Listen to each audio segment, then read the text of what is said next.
total federal control because they're nice people. And this is such a big deal that they have now come out in the news. Well, this information was leaked to us, so we're breaking it. But that they are now activating and saying, you've got to be on 72-hour standby. We're going to pay you to be ready to man the camps. And they're paid basically half the money just to sit there and be ready. And then even more once they man the camps. And it's a giant business. And Halliburton, of course, that's been caught running slave camps. Chicago Tribune reported on that all over the world. And they just grab locals, Philippines, you name it, just put them in camps. Making bricks, aluminum, you name it. I mean, this is literally a devilish group, Halliburton and KBR. And they've been chosen to be the master camp operators. And they helped set up camps in Iraq and Afghanistan. And they're setting up that same system. They got giant armies of military that are now cops that are here, ready to do it. Ready to retina scan you at that checkpoint, check who you really are, ready to load you on that truck. Okay, then you need you to put your hands behind your back. We're going to send you in for some questioning. And then they don't have to worry. I don't know where he's going. Just get on down the road.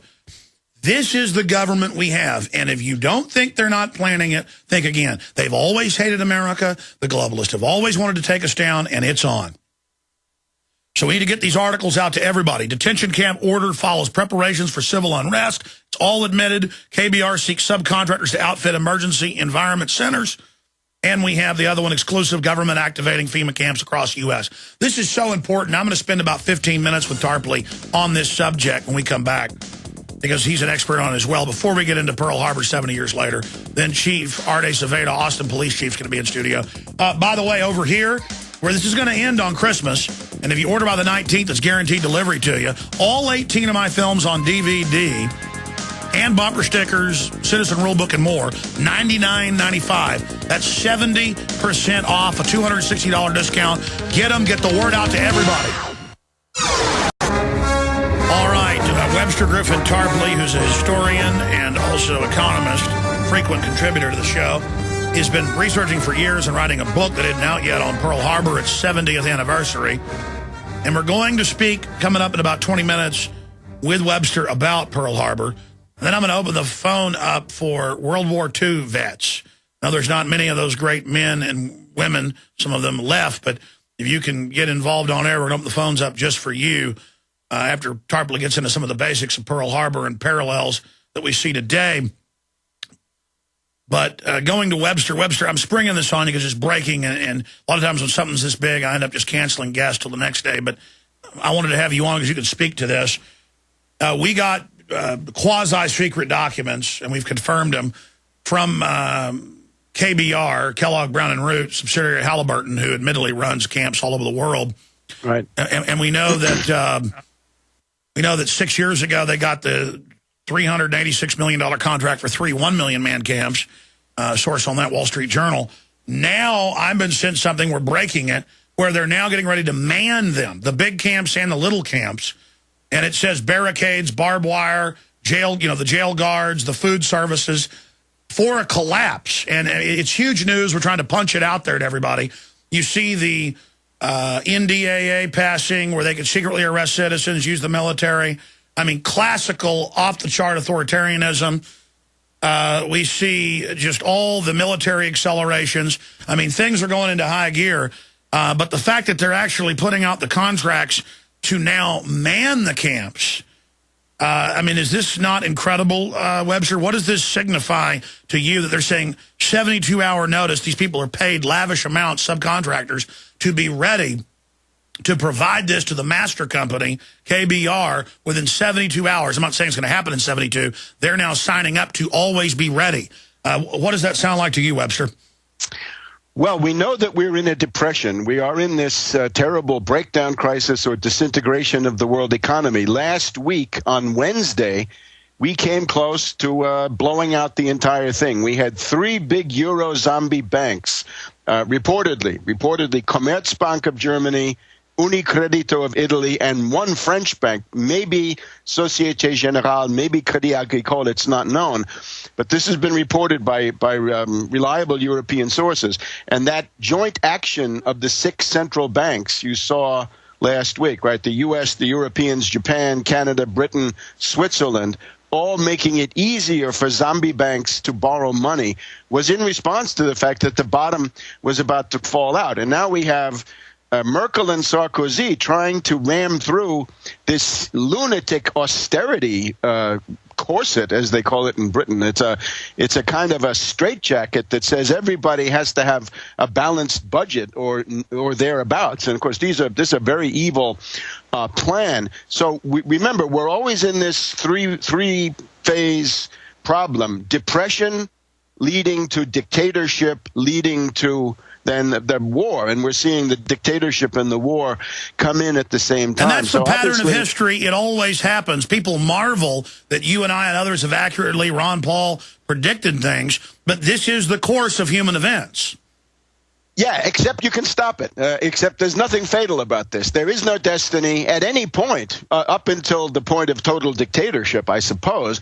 You can intervene in this and stop the crash. There's nothing sacred about the crash. What has to happen to a depression? You have to fight it. And we know how to do this. We know from our experience in the 1930s and 1940s. We know from New Deal, Lend-Lease, and other things. The point is, Webster, even if you're right about that political and financial strategy, it's not going to be implemented.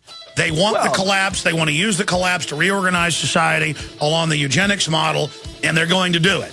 So the question is, what do maybe the news of these concentration camps will shake through a couple of exactly. So I want to break the concentration camps down with you. Then we'll get into 70 years yesteryear, because those that don't know history are doomed to repeat it.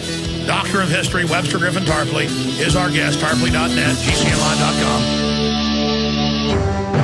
Okay, Doctor of History, also economist, Webster Tarpley, joins us for the balance of the hour. We're going to get into 70 years after the tragic events of Pearl Harbor, what really happened there. He's been researching it for years. There's a book coming out on the subject. Then Austin Police Chief Art Acevedo is scheduled to be in here. In fact, he'll be here soon. Here's the big headline at Infowars.com. Exclusive: government activating FEMA camps across the United States. A project overview and anticipated project requirements. The same subsidiary of Halliburton that got the 1 million man camp funding. This all ties into the Emergency Centers Establishment Act. It sets up fencing, barricades, and prepares teams all over the country to be on 72-hour notice to activate and staff the camps. So they just sit there on standby and are waiting. This is a major escalation right as the global depression comes in, right as the economies melt down, right as the bankers and the zombie banks get more power out of the crisis they created. And this also dovetails with the other article by Paul Joseph Watson. Detention camps order follows preparations for civil unrest. The U.S. government, the British government, we have links to that, are in the news saying they're getting ready for civil unrest. Oh, they've passed a law where the army can operate and arrest whoever they want for any reason. And they say activism, protesting is terror.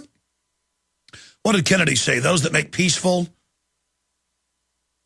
political activity illegal make violence. Make revolution inevitable. Yeah, so it's making revolution inevitable.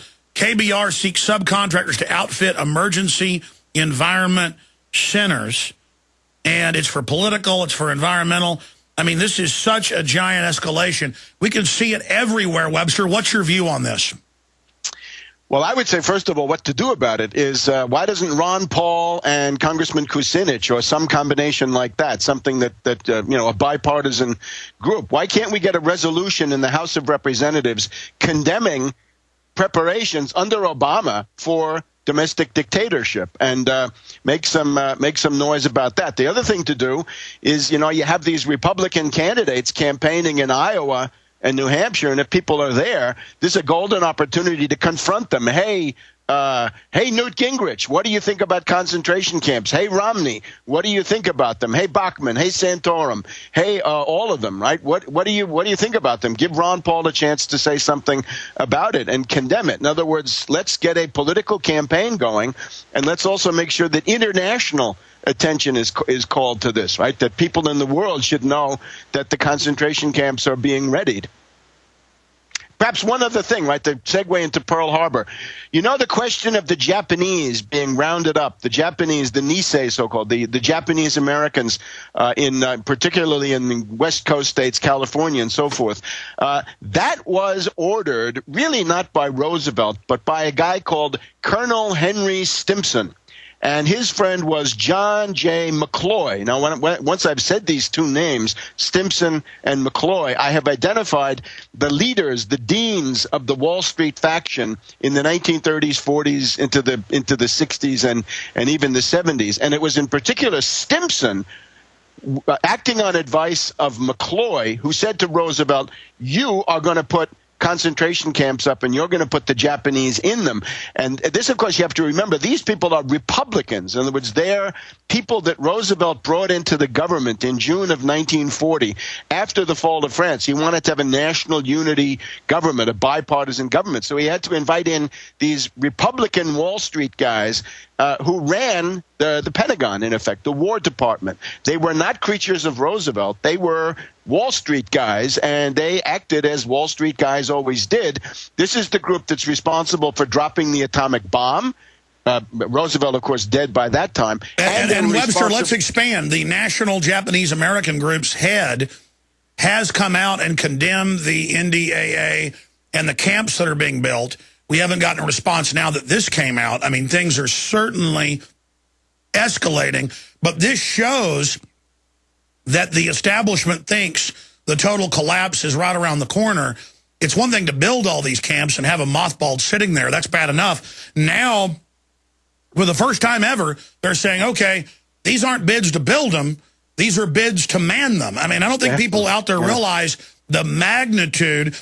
And I agree with you. Everybody needs to go to their police chiefs, their county commissioners, their sheriffs. They need to go to all of them and point out, okay, they're passing laws that the Army can be used. They can secretly arrest us. Obama's lawyers, say, we're not going to sign that because we're going to veto it because Obama doesn't need Congress to do this. But we do agree we can still do it. The Army admitting they're ready for domestic operations, the TSA running checkpoints. I mean, clearly they're getting ready to try to clamp down on the population, just like it's happening in Europe. And most economists, Webster, say the U.S. is worse off than Europe once the collapse comes here. And they think that they can ride this dragon, this tiger that they've created. But great ideas. We've got to make a major movement out of this and say, look, I mean, this one article that Kurt Nimmo and I wrote last night, it breaks down all the admissions, the bills, the Congress, the maps, where they're at. It's total proof that this is going on. And you add it to all this other stuff and the Japanese group in America coming out and warning. I mean, this is so serious. What does this signify for you, though, Webster, that they are going ahead and now moving to man the camps? Well, this is that three-phase progression that we saw in the 1930s. And as long as you have protracted depression, getting worse as the phases go on. Unless you stop the depression, there's really very little you can do about this other stuff. Naturally, we want to do a lot in terms of denouncing the totalitarianism and the dictatorship. How about getting a committee of distinguished people, right?